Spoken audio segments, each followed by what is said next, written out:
tanpa berlama-lama, langsung saja kami wawancarai Pak Idris sebagai Human Resource Development di PT Esa Javas Anugerah. Assalamualaikum warahmatullahi wabarakatuh. Selamat sore Bapak. Sebelumnya terima kasih sudah menyempatkan diri untuk kami wawancarai dan membantu kami menyelesaikan tugas Project Based Learning mata kuliah MSDM. Di sini kami ingin mewawancarai Bapak seputar job description sebagai Human Research Development di PT Esa Javas Anugerah.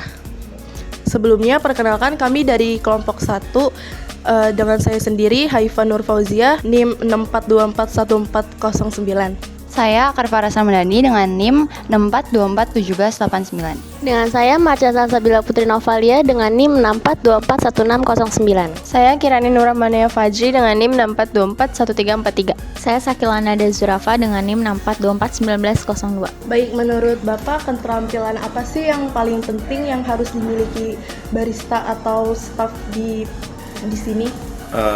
Kalau bicara keterampilan, kita menilai orang itu dari manajemen ya. PT Esa Javas Anugerah itu yang pertama dia memiliki attitude yang baik. Kita mengedepankan attitude, pasti dia akan memiliki keterampilan dan skill yang baik. Kalau dia punya keterampilan, skill yang baik, tapi dia tidak memiliki attitude yang baik, maka keterampilan itu akan sia-sia bagi kita. Karena kalau kita itu semua karyawan di sini kita kedepankan harus memiliki attitude yang baik, agar semua yang dia kerjakan bisa menghasilkan hasil karya atau hasil produk yang terbaik, seperti itu. Selanjutnya saya mau bertanya, bagaimana sih sistem pelatihan atau pengembangan karyawan yang diterapkan di sini? Kalau sistem pengembangan karyawan yang ada di sini, kita memang ada yang namanya training. Jadi sebelum karyawan itu kita pekerjakan, dia harus masuk dulu di masa orientasi training. Jadi kita training dulu semuanya, kita kenalin dulu apa sih job desk kerjanya. Misalkan contoh barista, dia bener nggak sih punya pengalaman barista?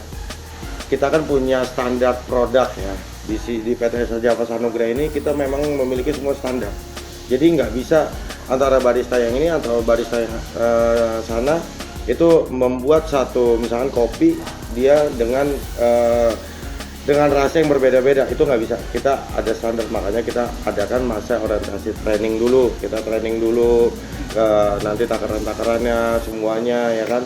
Begitu dia sudah menguasai sistem di kita, baru mereka itu kita pekerjakan atau mereka itu bisa kita operasionalkan untuk pengaplikasian barista di coffee shop kita. Kalau pertanyaan dari saya, sejauh mana HRD di sini atau manajemen di sini tuh berperan dalam merancang sistem reward dan punishment yang efektif untuk menjaga motivasi serta kinerja karyawan di coffee shop Rosemary ini, Pak? Kalau untuk pertanyaan itu, kita membuat dulu sistem kerja. Dalam sistem kerja itu kita buat, nah selalu kita itu di rahasia kita ya. Kita selalu menjalankan plan of action. Jadi planning apa yang akan kita buat, kita analisa dulu planningnya, baru kita action, ya kan? Setelah kita action, kita evaluasi. Pada saat terjadi trouble, kita akan melakukan problem solving kepada teman-teman. Apa nih masalahnya? Ayo kita panggil mereka untuk kita hadapi dengan masalahnya apa, ya kan? Itu bisa menjadikan pengalaman buat si orang tersebut. Nanti kita membuat punishment buat mereka itu harus tidak mengulangi kesalahan-kesalahan tersebut. Makanya yang terpenting itu kita membangun sistem operasional dulu. Jadi kita bikin sistem dia operasionalnya jam berapa sampai jam berapa, terus ada shift, terus skema kerjanya, apa jabatannya dia. Misalkan barista, apa sih tugasnya barista? Apa sih tugasnya kasir? Apa sih tugasnya waiter? Ya, seperti itu. Apa sih yang di kitchen? Dia bisa nggak mengaplikasikannya semuanya, ya kan?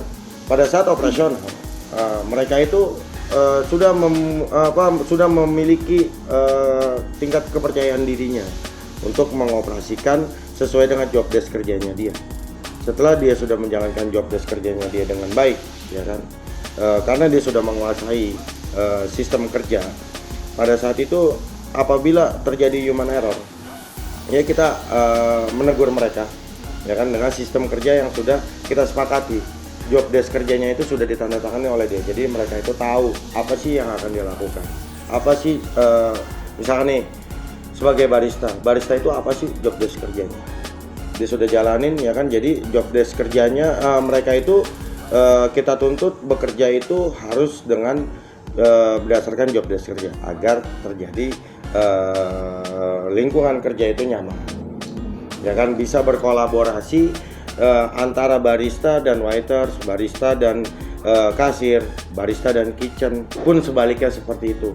Jadi mereka itu kita bicarakan sebagai roda mereka itu bisa berputar dengan baik.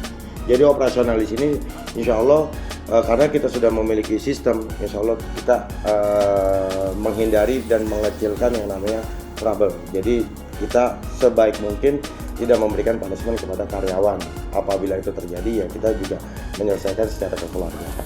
Kalau sistem reward ya ke mereka itu kita berikan target.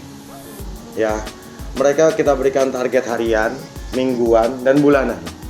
Ya, pada saat target itu tercapai, achieve, ya kan, mereka kita memberikan reward.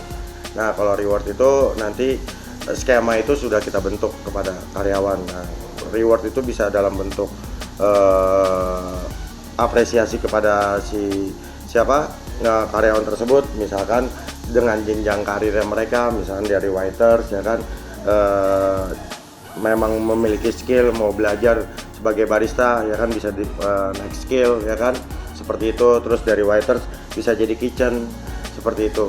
Jadi banyak reward yang kita berikan kepada karyawan sehingga karyawan ya di Rosemary Coffee Shop ini merasa nyaman sih, seperti itu. Jadi mereka itu jelas nih jam kerjanya, apabila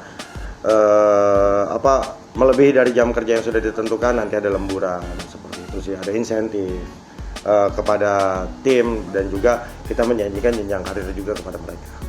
Gitu. Jadi di sini itu kita terapkan sistem kerja di mana mereka itu kerja bukan satu bidang aja. Kita berupaya kepada mereka untuk belajar. Misalkan contoh kasir, ya kan, coba yuk kasir punya pengalaman baru, bisa bikin kopi, bisa jadi barista, ya kan, jadi pengalaman baru buat mereka. Kita memberikan kebebasan itu kepada teman-teman di lapangan di masa orientasi. Misalkan contoh kasir mengajukan kepada manajemen, aku mau belajar jadi barista dong, nanti ada tempatnya sendiri untuk training lagi. Seperti itu. Begitu dia sudah melakukan training, dia oke, ya mereka kita operasionalkan untuk sebagai barista. Seperti itu sih.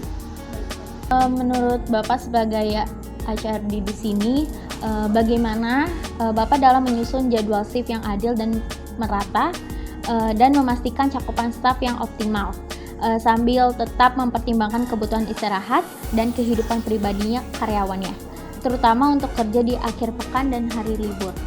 Bagaimana Pak? Ya. Kalau untuk pengaturan shift di sini, ya kita untuk mengedepankan kedisiplinan kepada karyawan-karyawan kita. Kita itu gini ya, si lokal kita itu santai tapi serius, jangan dibalik, serius tapi santai. Ya, santai tapi serius dengan mengedepankan kedisiplinan. Jadi kita membuat shift itu misalkan contoh awalnya pagi-pagi, misalnya dalam satu minggu 7 hari, 6 hari kerja, 1 hari libur. 6 hari kerja itu misalnya pagi-pagi, malam, terus dia libur, seperti itu. Dan dia pengaturan shift itu kita yang tentukan manajemen, supaya kenapa? Mereka itu adil kepada teman-teman, jadwal liburnya merata, nanti waktunya pagi ya pagi, waktunya shift malam karena kita di sini hanya ada 2 shift pagi dan shift malam. Kalau shift middle itu kita berlakukan untuk di weekend saja. Kayak gitu, misalkan contoh di libur nasional, ya kan, di libur-libur tertentu ya yang tanggal merah di luar dari Sabtu dan Minggu, itu yang maksudnya weekend. Nah itu kita tetap operasional, tapi kepada karyawan kita berikan insentif kepada mereka. Seperti itu sih. Kita santai tapi serius, ya kan, mengedepankan kedisiplinan. Jadi sistem shift itu yang menentukan dari manajemen. bukan dari PIC-nya, leadernya di Rosemary Coffee Shop itu sendiri. Kerja yang sambil kuliah ya Pak ya? Jadi kita gini, kita akan ingin memperkaryakan anak bangsa itu supaya maju, bukannya mundur ya. Kerja di Rosemary Coffee Shop itu ya, misalkan dia dari awal sudah bilang nih ke manajemen, kan di interview dulu ya, dia bicara kita kuliah ini bagaimana, bisa nggak. Nah khusus untuk karyawan-karyawan yang seperti itu kita berikan dispensasi yang khusus. Jadi tidak mengganggu jadwal shift jadwal shift dan jadwal kuliahnya. Kita memberikan dispensasi itu. Jadi kita memberikan kebijakan yang terbaik kepada karyawan tersebut sehingga karyawan tersebut bisa berkarya di sini dan bisa mendapatkan pengalaman di sini dan terus juga bisa berkembang untuk pelajaran dia di masa depan. Selanjutnya ada pertanyaan dari saya, yaitu bagaimana HRD memastikan konsistensi SOP pelayanan dan kualitas produk di semua outlet, meski pelatihan karyawan sering tidak terstruktur. Jadi gini, kalau di Rosemary Coffee Shop itu kita selalu mengedepankan tujuan kita di sini adalah memberikan pelayanan yang terbaik kepada customer. Dengan customer memberikan pelayanan yang terbaik kepada customer itu merasa puas, dia akan repeat order lagi kepada kita. Bener gak? Apabila dia pengen ngopi, pengen nyantai, karena kita ada live musik di sini, mereka menjadi pilihan yang tepat Rosemary Coffee Shop pada saat customer itu ingin ada hiburan dalam dirinya seperti itu. Nah terus dari pertanyaan yang tadi kamu sampaikan di sini, kita untuk menjaga kestabilan tersebut kita ada form ya, tabel form stok, tabel form pengeluaran, tabel form komplain seperti itu. Jadi itu semua berjalan lurus nanti.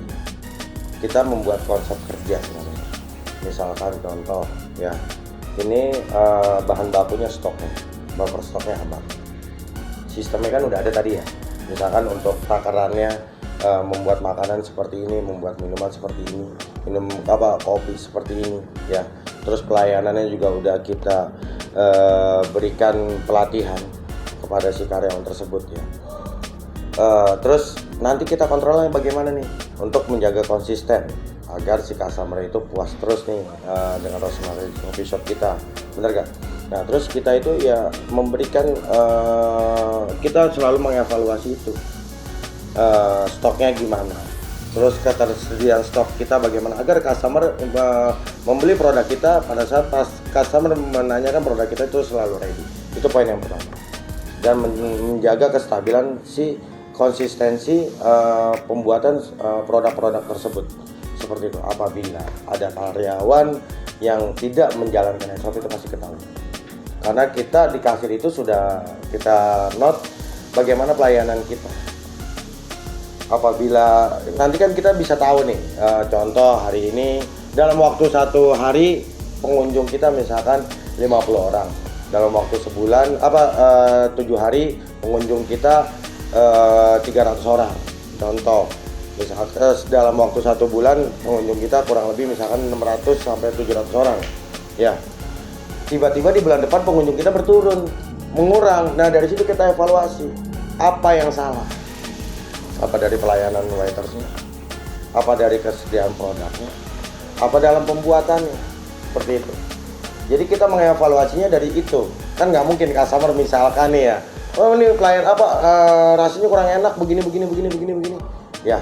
Karena mungkin kan ada customer juga yang bahasanya dia ya udahlah nggak enak nih makan di sini, gue pergi aja nyari tempat yang lebih nyaman, yang enak, bener nggak? Bebas dong customer. Makanya kita selalu, kalau kita itu sebagai jaring ya, kita menjaring supaya customer itu kalau udah masuk perangkap kita jangan sampai keluar. Bagaimana caranya? Itu kita menyiapkan kesediaan produknya, terus kualitasnya yang terbaik ya kan, pelayanannya juga yang terbaik. Apabila itu ada terjadi penurunan customer, kita akan berevaluasi. Makanya evaluasi kita bisa dalam per minggu atau per bulan. Seperti itu sih. Nanti kita lihat nih, ini kok ada penurunan customernya. Tadinya harusnya misalnya targetnya per minggu 500 customer, misalnya segini kok mengurang. Ini berarti ada yang salah. Kita akan, sistem laporan kita juga ada 2 ya, dari kitchen maupun dari bar. Nah penurunan itu dari mana? Kita bisa track. Nanti kita kan juga di sini kan juga tersedia CCTV ya. Kita juga lihat juga mana sih, kita pantau juga semuanya. Jadi semua itu dalam pantauan kita semua seperti itu. Jadi kita dalam mengoperasionalkan Rosemary Coffee Shop ini kita tidak pernah selalu puas. Kita selalu berevaluasi, kita membuat action, kita membuat planning, kita action, kita evaluasi, kita planning, kita action, kita evaluasi lagi. Itu selalu kita evaluasi kita agar kita memberikan pelayanan yang terbaik kepada customer. Karena si lokal kita mempertahankan customer yang lama lebih sulit dibandingkan kita mendapatkan customer yang baru. Seperti itu. Bagaimana customer lama kita itu selalu continue untuk ke Rosemary Coffee Shop kita. Seperti itu. Makanya untuk karyawan-karyawan yang tidak bisa konsisten dengan SOP kerja, nah, kita akan memberikan surat teguran pertama, surat teguran kedua, surat teguran ketiga, lanjut di berakhir kontrak. Seperti itu. Baik Bapak, terima kasih atas jawaban-jawaban yang telah menjawab pertanyaan dari kami semua. Terima kasih banyak atas perhatiannya. Wassalamualaikum warahmatullahi wabarakatuh.